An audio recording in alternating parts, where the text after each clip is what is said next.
রাত তখন প্রায় পৌনে একটা। আকাশে মেঘের ঘন ঘটা, মাঝে মধ্যে বিদ্যুৎ চমকে উঠে চারপাশটা 1 সেকেন্ডের জন্য সাদা আলোয় ঘুরিয়ে দিয়ে আবার চরম অন্ধকারে ডুবিয়ে দিচ্ছে। সোহান তার পুরনো মোটর বাইকে করে গ্রামের মেঠো পথ ধরে ফিরছিল। তার গ্রামের বাড়ি হরিপুর শহর থেকে বেশ দূরে। পথ বলতে দুপাশে ঘন জঙ্গল, আর মাঝে একটা আঁকা বাঁকা সরু পিচঢালা রাস্তা। এই রাস্তায় রাতে কেউ একা চলাচল করে না। লোকমুখে শোনা যায় এই জঙ্গলের মাঝখানে একটা পুরনো বট গাছ আছে, নাম ডাকাত গাছ। 80-র দশকে এই গাছের ডালে ফাঁসি দিয়ে মরেছিল এক রক্ত পিপাসু ডাকাত সর্দার। লোকজনের বিশ্বাস সেই ডাকাতের আত্মা আজও রাত্রে রাস্তায় ঘুরে বেড়ায়, ফুল বানিয়ে জঙ্গলে টেনে নিয়ে যায়। সোহান এসব ভুতুড়ে গল্পে কখনো বিশ্বাস করেনি। সে শহর থেকে পড়াশোনা শেষ করা এক আধুনিক ছেলে। কিন্তু আজ রাতে পরিবেশটা কেমন যেন ভারী হয়ে উঠছিল। হঠাৎ করেই সোহানের বাইকের ইঞ্জিনটা বিকট শব্দ করে বন্ধ হয়ে গেল।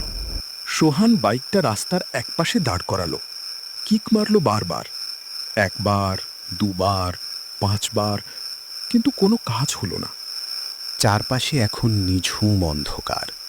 একমাত্র শব্দ বলতে ঝিঁঝি পোকার ডাক আর দূরের কোনো ঝোপ থেকে ভেসে আসা শিয়ালের ডাক। হাওয়ায় গাছের পাতাগুলো এমন শব্দ করছিল যেন কেউ ফিস ফিস করে কথা বলছে। সোহান মোবাইলটা পকেট থেকে বের করল। কোনো নেটওয়ার্ক নেই, ব্যাটারিও একদম শেষ পর্যায়ে, মাত্র 4%। ঠিক তখনই সোহান খেয়াল করল রাস্তার ঠিক ডান পাশে জঙ্গলটার ভেতর একটা অদ্ভুত আলো জ্বলছে আর নিভছে, লালচে একরকম আলো। কে ওখানে? সোহান চেঁচিয়ে উঠল। কোনো জবাব এলো না। শুধু এক অদ্ভুত শীতল হাওয়া এসে সোহানের ঘাড়ে লাগল। তার শরীরের লোমগুলো খাড়া হয়ে গেল। সে হাঁটা শুরু করল। অন্ধকারে শুধু তার নিজের পায়ের জুতো আর বাইকের চাকার শব্দ হওয়ার কথা, কিন্তু কিছু দূর যাওয়ার পর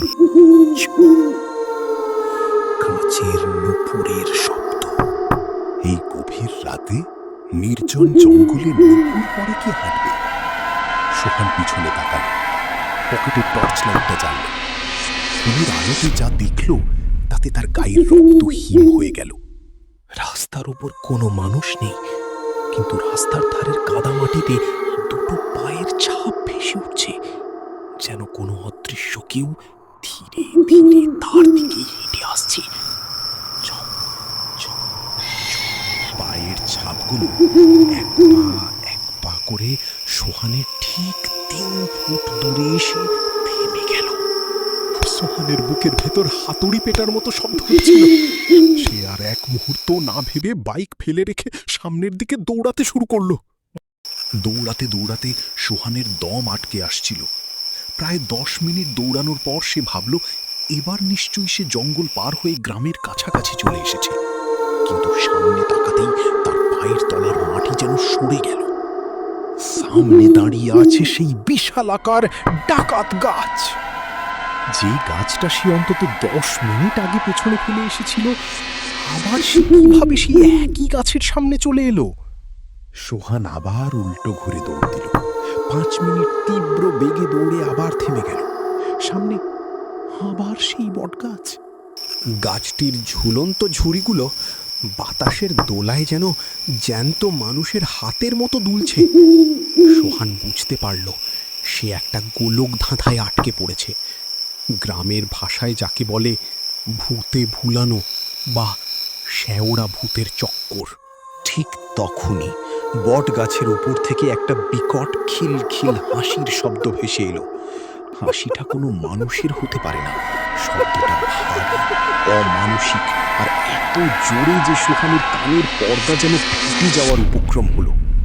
গাছের ডাল থেকে ঝুলে পড়ল একটা ছায়া মূর্তি। তার কোনো স্পষ্ট মুখ নেই। রক্তবর্ণ 2টো চোখ অন্ধকার ফুঁড়ে চকচক করছে। তার গায়ে জড়ানো ছিল আর হাত 2টো অস্বাভাবিক রকমের লম্বা, নখগুলো তলোয়ারের মতো ধারালো। মূর্তিটা ধীরে ধীরে শূন্যে ভেসে সোহান ভয়ে চিৎকার করতে চাইল, কিন্তু তার গলা দিয়ে কোনো শব্দ বের হলো না।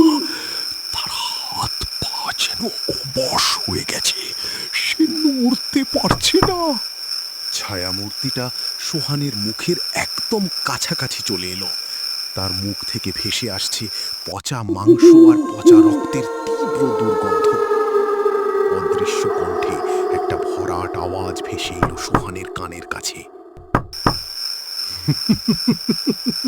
অনেক বছর পর মাংসের গন্ধ পেলাম, আজ তোকে কেউ বাঁচাবে না। অদৃশ্য এক শক্তি সোহানের গলা চেপে ধরল। তার চোখ ঝাপসা হয়ে আসছে, শ্বাস আটকে আসছে। সোহান যখন প্রায় জ্ঞান হারাতে বসেছে, হঠাৎ করেই তার মনে পড়ে গেল শৈশবে ঠাকুরমার বলা একটা কথা। বিপদে পড়লে ঈশ্বরের নাম নিবি, কোনো অশুভ শক্তি সামনে দাঁড়াতে পারবে না। সোহান মনে মনে জোর জপে বলতে শুরু করলো তার ইষ্ট নাম। মন থেকে সব ভয় ঝেড়ে ফেলে শেষ শক্তিতে চিৎকার করে উঠল সে। ঠিক তখনই দূর থেকে কোথাও থেকে ভোরের আজান মিষ্টি ধ্বনি ভেসে এলো। পূব আকাশে হালকা ভোরের আলোর আভাস ফুটতে শুরু করেছে। এক বিকট আর্তনাদ করে উঠল ছায়ামূর্তিটি। গাছের ডালপালাগুলো মড়মড় করে কেঁপে উঠল। সেই কালো ছায়াটি ধূম্র জালের মতো শূন্যে মিলিয়ে গেল। সোহান থপাস করে মাটির ওপর পড়ে গেল। গ্রামের কয়েকজন কৃষক যখন রাস্তা দিয়ে যাচ্ছিল, তারা দেখল সোহান বটগাছের নিচে অচেতন হয়ে পড়ে আছে। গ্রামবাসী তাকে উদ্ধার করে বাড়ি নিয়ে এলো। জ্ঞান ফেরার পর সোহান কাউকে রাতে ঘটে যাওয়া পুরো ঘটনার কথা বলতে পারেনি, শুধু ভয়ে কাঁপছিল। তার গলার চারপাশে কালো দুটো হাতের ছাপ স্পষ্টভাবে ফুটে উঠেছিল। আজও হরিপুর গ্রামের মানুষ রাতের বেলা সেই রাস্তা দিয়ে একা যাওয়ার সাহস পায় না, কারণ তারা জানে আলো ফুটলে অন্ধকার মিলিয়ে যায় ঠিকই, কিন্তু রাত হলে ডাকাত গাছ আবার জেগে ওঠে তার পরবর্তী